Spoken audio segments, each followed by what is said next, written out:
Hey folks, welcome to Black Gumbo Southern Gardening. It's January and I got a garden growing. Let's go take a tour.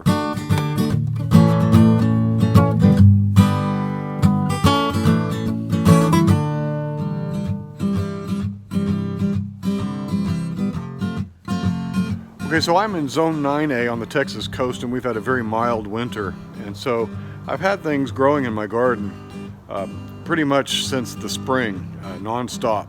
Mostly right now I've got brassicas growing and some carrots, and yes, they're growing really well. In fact, I think that I might be able to push the spring planting time up a bit. I'm going to take that risk this year. I'm also going to have some in backup in reserve, but yeah, I'm really pleased with the mild winter. What a glorious day it is today. Let's go take a look around. Gotta show you what I just discovered. So in my bed here, look at this. I got cauliflower. I'm so happy about that. That's so beautiful. Look at that. Isn't that awesome? I think this is the only one so far. Yeah, that's the only one. But man, what a surprise when you didn't expect it and you come out and you see that in your garden. What a joy. So here's my new 2x6 bed that is 12 inches tall. I've laid wood down in the bottom, lots of limbs and wood from my tree trimming, and I've got it mostly filled. I'm letting those two cabbages down there kind of grow and tell me the condition of my soil. There's a lot of compost in here and a lot of expired potting soil on top, and I've kind of mixed it in there. So that's ready to receive plants in the spring. My figs have all gone dormant. I've got a few with leaves still on them, but for the most part they're dormant, but the grow buds are starting to come out because we've had a very warm winter, and these think it's maybe time to wake up. They're probably going to be in for a pretty cold snap in February and a harsh reality of this climate. Yeah, so all of my figs are looking for like dead sticks pretty much, but yeah, they'll wake up soon. I got this other 12x6 bed, or 2x6 bed over here, and I've got my backup onions here. These onions are, these over here are actually kind of shaded out most of the day, so they're probably not going to do well, but I'm not going to have onions in here all year long. These are kind of just my spare onions for over here. And this is my onion bed.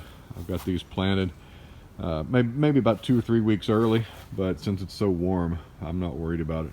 And I already have some animal damage in there. That's the problem here. I got crazy cats roaming around this neighborhood, and people let their cats out. And when I have exposed soil, it's so fluffy in there, they come and make a litter box out of it. So that's why I have spares for that damage right there.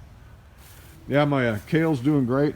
Been plucking leaves of kale. I got some butter crunch lettuce down here doing great. Start harvesting that. Beets are starting to bulb up. And my carrots, look at this. Some creature decided to walk through my carrots, and I think it was a corgi. And I know my corgi likes carrots, and I found down in there a half-chewed carrot. So yeah, that's a situation. That breaks my heart, man. This was one of my favorite parts of my fall garden, is fluffy, waving, wind-blown waves of beautiful carrots. And now I got a trail through there. These are my extensions of my bed. That one's a pretty good from here to here extension, and this is just a small extension that I've filled up with compost. So here's a little tip. You can no longer trust compost, and especially manure, to come into your garden, because those cows may have been fed on hay and grass and pasture lands that were treated with aminopyrrolid herbicides like Grazon. So how do you know if you have an impurity in your soil or in your compost that you brought in from outside? You have to test it first. So I would not want to put this directly in my garden without doing what they call a bioassay, and that simply means to test it with a plant. So all you do is come in here, and I would just cut this open and plant some bean seeds or some little tomato seedlings if it's the right season, and watch those come up and examine the first set of true leaves. If they look good, then you're good to put this in your garden. If they start to have that curled up sawtooth edge, gnarly look to it, then you know that your bag is tainted and is not good for use in your garden for many, many years. Cabbages are starting to head up a little bit, just a little, like this one here. Yeah, ooh, I like to see that. Here's another little surprise. It's about a tennis ball size cabbage head forming up right there, but that means it's on the way. That's great. Over here I got my turnips. They're actually really big now. I gotta start pulling these out and eating these greens. But some good turnips down there. See that? These are red turnips, Japanese red turnips. And got a video on how to make turnip greens. That's what I'm going to do with these. These are Egyptian beets, Crosby's Egyptian. They're not bulbing up yet. I think there's too much competition with this chickweed down here.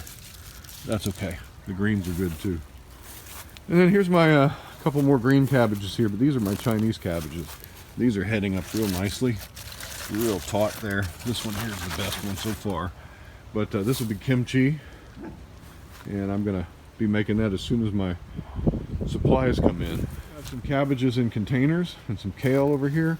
They're doing really well in terms of their health. They're just growing really slow. They don't have the resources that the in-ground cabbages have, so I'm going to have to fertilize those with a fish emulsion. I have been doing that, but not as regularly as I should have. So they're a little slow, but they're healthy. I've got these carrots in containers, and I thinned them out a little bit recently. They're doing well. They're slower than the in-ground carrots, but that's to be expected. Things in pots just grow slower because the roots can't forage. They can't go out and find what they need to. They depend on you to give them their fertilization. So, yeah. It's getting time to harvest all these lemons. We're storing them on the tree. There's so many of them in here. And we're going to be giving some of these away, I'm sure. But I saw a recipe the other day which involved charred lemons as a flavoring. So I'll be charring with some lemons. My goal for these citrus trees is to keep them smaller than that Meyer lemon tree. That tree is about the largest I would want it to get. If it generally fruits, you know, where you can reach everything.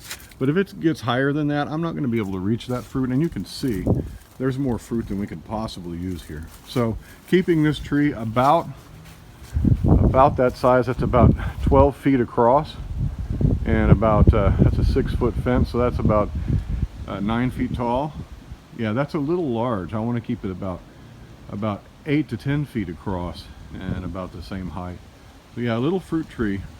That's the plan with these guys here. And I'll keep these, and when I up pot them, I'm going to put them in about a 3-gallon pot. I'll put them in a 5 or 7 gallon pot and gradually up pot them as they grow. Most of them I'm going to keep in a pot because then I can move them around and bring them in if it gets cold.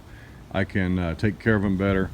But I am going to plant one of them in my front yard, and that's my orange over here. This is a Satsuma Orange, and this is one that grows really well natively. It's very hardy, and everyone in my neighborhood who has an orange tree, almost everyone has one of these Satsumas. These Muscadine grapevines won't wake up until April, maybe. They'll start showing signs. But I got to come in here, look at all this mess. I got to come in here and really trim these up because, yeah, that's crazy. They spread so much, but yeah, you got to tend to these vines. And they get gnarly. I do have an update. My neighbor and I have agreed that we need to take this tree out. This tree here grows over my garden and shades it, and it shades that vine down there such that it didn't produce much fruit this year. I mean, almost nothing. So yeah, that tree is coming out. We should have taken it out before I put my fence in. You can see it's on the fence line, and we did a little jink to get around that tree. But that is a sugar hackberry tree, and it was planted there by a bird. It's not a bad tree, but it's in a bad place. Oregano has been serving us very well all through the spring and summer. That oregano has been in all kinds of dishes. I've kept my rosemary going. I've heard it's pretty easy to propagate that stuff, so I might do that. It's been much larger than that, but I mean, that's better rosemary than I've grown in the past, and it's served us well. I'm amazed there's so much of it left, actually, since we use a lot of it. Peppers are looking a little strained by lack of nutrition, but they're still producing. My little cayenne plant over there has given me lots and lots of cayenne powder.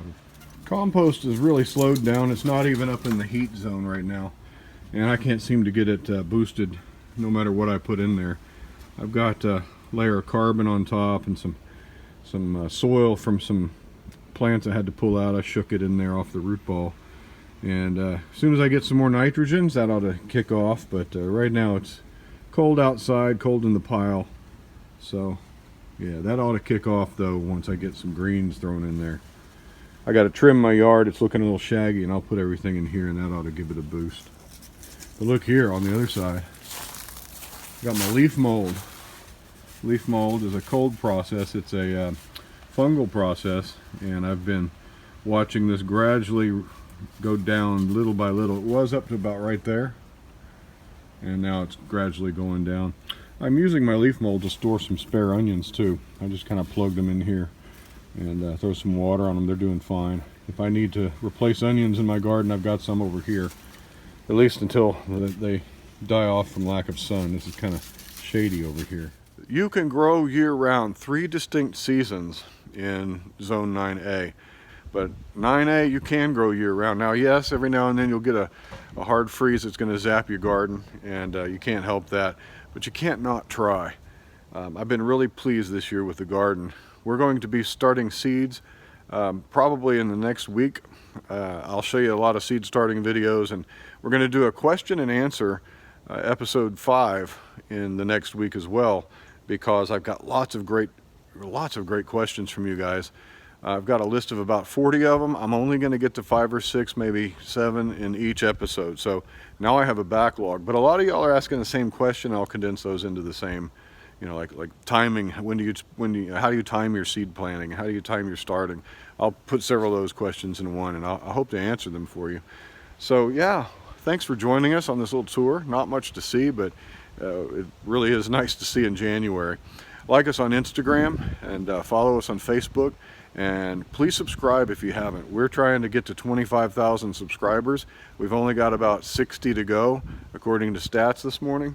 And I'd really like to hit that soon, because I'm going to have a special celebration video. I don't know what yet, but you know, you got to celebrate.